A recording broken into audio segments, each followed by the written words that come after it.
नमस्कार दोस्तों, आइए हम कक्षा 11 की गणित की श्रृंखला को आगे बढ़ाते हुए प्रश्नावली 1.2 के क्वेश्चन नंबर 4 को शुरू करते हैं।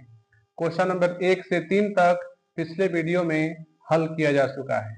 क्वेश्चन नंबर 4 में दिया गया है कि निम्नलिखित में बताइए कि a बराबर b है अथवा नहीं, यानी कि समुच्चय दिए हैं। अब पूछा है कि बताइए कि क्या ये बराबर है या नहीं, क्या ये समान है या नहीं। तो इसको थोड़ा सा देखते हैं। क्वेश्चन नंबर 1 में दिया है a बराबर, समुच्चय में अवयव है a b c d, और यहाँ b बराबर d c b a, यानी एक समुच्चय a दिया है और एक समुच्चय b दिया है, यानी समुच्चय a समुच्चय b। पूछा है कि क्या दोनों समान है अथवा नहीं। तो हम देखेंगे, दोनों का अवयव को मिलाएंगे, दोनों को एलिमेंट को मिलाएंगे। अगर एलिमेंट सेम सेम मिल गया तो ये समान होगा, यानी a बराबर b होगा। अगर नहीं मिला तो a बराबर b नहीं होगा।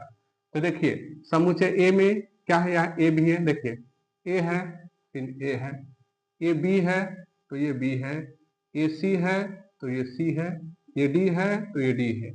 यानी समुच्चय a के सभी अवयव समुच्चय b के सभी अवयव से मिलते हैं, अतः a बराबर b है। ये हमारा उत्तर हो जाएगा। आप ये मत ध्यान दीजिएगा कि इसमें पहले स्थान पर ए है तो इसमें आखिरी स्थान पर है। समुच्चय में क्रम की कोई बहुत ज्यादा वैल्यू नहीं है, यानी इसमें कहीं भी हो बस अवयव सेम मिलना चाहिए, क्रम से कोई मतलब नहीं है। तो देखिए, सभी अवयव, इसका समुच्चय ए का सभी अवयव समुच्चय बी में मौजूद है, अतः ए बराबर बी है। अब दूसरे क्वेश्चन को देखते हैं। ए बराबर, इसमें क्या दिया है, 4 8 12 16। तो इसमें देखिए 4 है, इसमें 4 है, इसमें 8 है, इसमें 8 है, इसमें 12 है, इसमें 12 नहीं है, यानी एक अवयव नहीं मिल रहा है। इसका मतलब कि समुच्चय ए के सभी अवयव समुच्चय बी में सम्मिलित नहीं है, अतः ए नॉट इक्वल बी, यानी ए बी के बराबर नहीं है। क्वेश्चन नंबर 3 देखिए, चौथा का तीसरा। ए बराबर दिया है 2 4 6 8 10, और कहा है कि एक्स सच दैट एक्स सम धन पूर्णांक है और एक्स की value x less than equal 10। देखिए, एक्स लेस देन इक्वल 10 का मतलब होता है कि एक्स का मान 10 तक है, एक्स का मान 10 तक है। तो हम चाहेंगे तो इसको समुच्चय फॉर्म में भी लिख सकते हैं, क्योंकि यह समुच्चय निर्माण विधि में दिया है तो हम इसे रोस्टर विधि में लिख सकते हैं।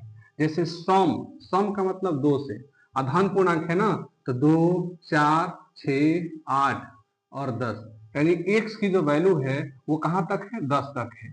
एक्स लेस देन 10 का मतलब कि एक्स की वैल्यू 10 तक है, तो यहाँ कितना हो जाएगा, 10 तक।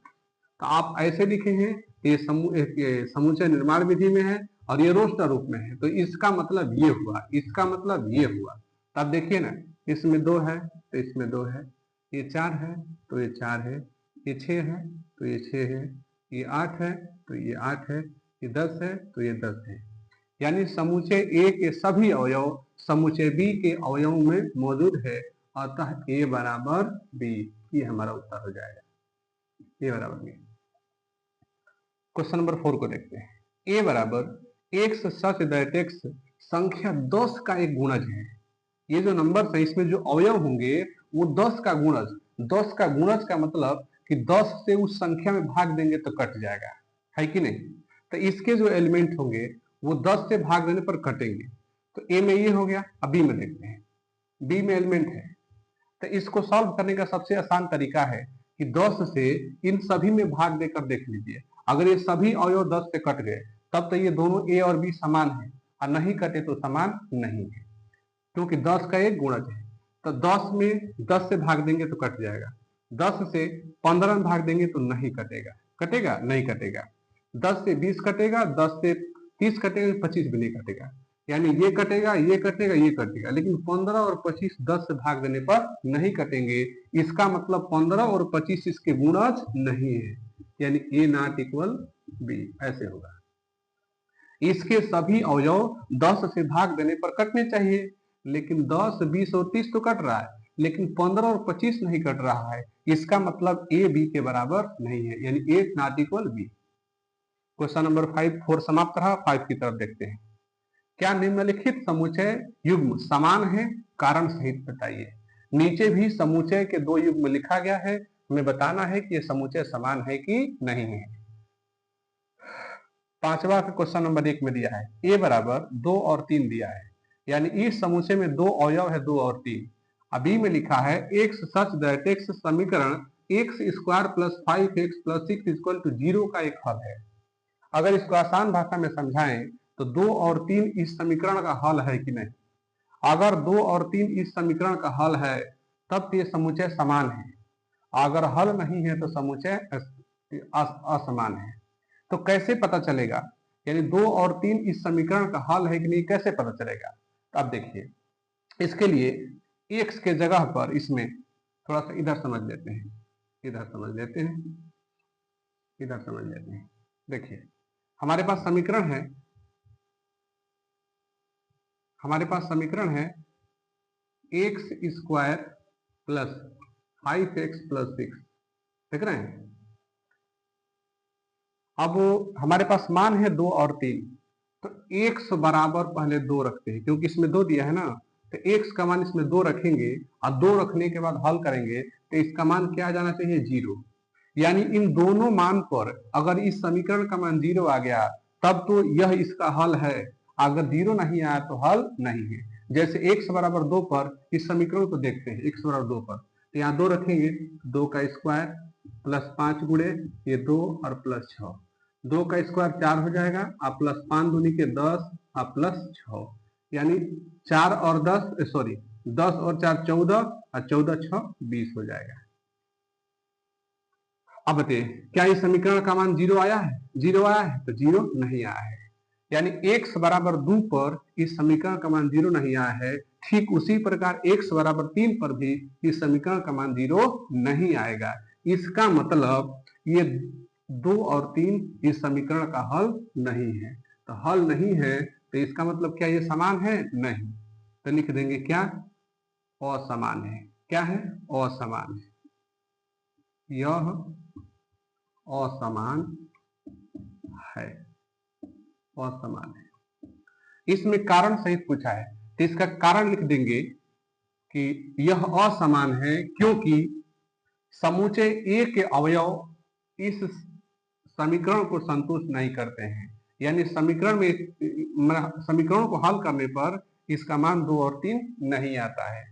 यानी समुच्चय ए के जो अवयव है इस समीकरण को संतुष्ट नहीं करते हैं, ऐसे भी लिख सकते हैं अपनी भाषा में, यानी यह असमान है।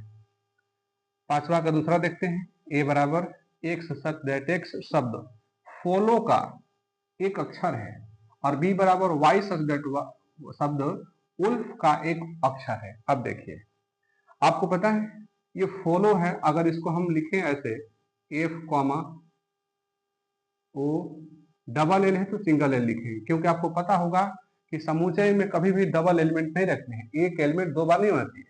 तो डबल है तो सिंगल रखेंगे, फिर ये ओ है और फिर ये डब्लू है। इसको समुच्चय फॉर्म में बना दीजिए ऐसे एलिमेंट ग्रुप में। यहाँ भी चलिए डब्लू कॉमा ओ कॉमा एल कॉमा एफ, ये भी समुच्चय फॉर्म में बन गया, एलिमेंट ग्रुप में बन गया।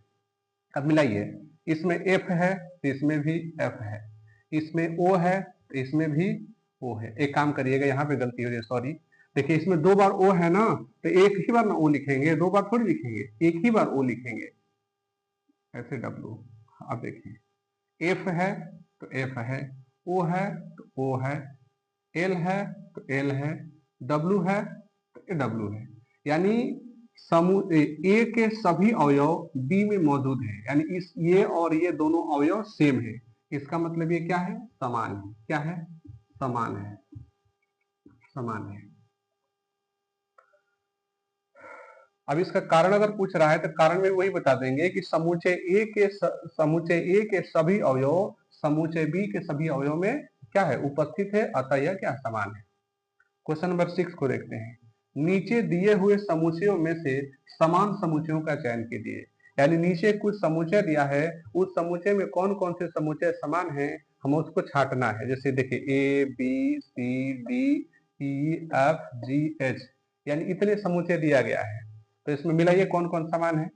देखिए समुच्चय नंबर हम ए को लेते हैं पहले, ए अब उसके बाद से सी को लेते हैं। देखिए ए और सी में ध्यान से देखिए, यहाँ 2 है, देखिए इसमें 2 है, तो ये तो नहीं मिल रहा है, यानी 2 4 8 12, ये नहीं मिल रहा है, मैंने ए और सी भी नहीं मिल, देखिए नहीं मिल पा रहा है, यानी 2 है तो इसमें 2 है ही नहीं, ये मिल ही नहीं रहा है। अब किस इसमें से कौन कौन मिल रहा है इसको ध्यान से देखते हैं।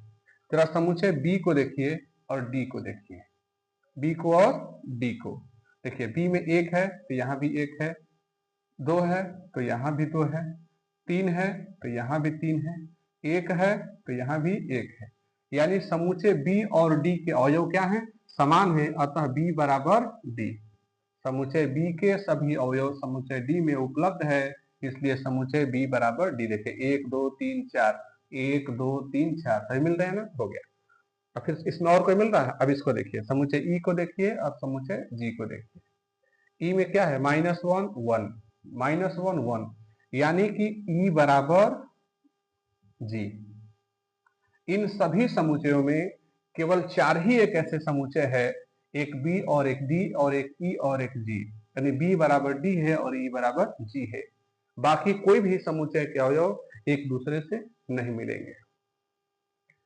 कक्षा 11 के गणित के समुच्चय का प्रश्नावली 1.2 समाप्त हो गया। धन्यवाद।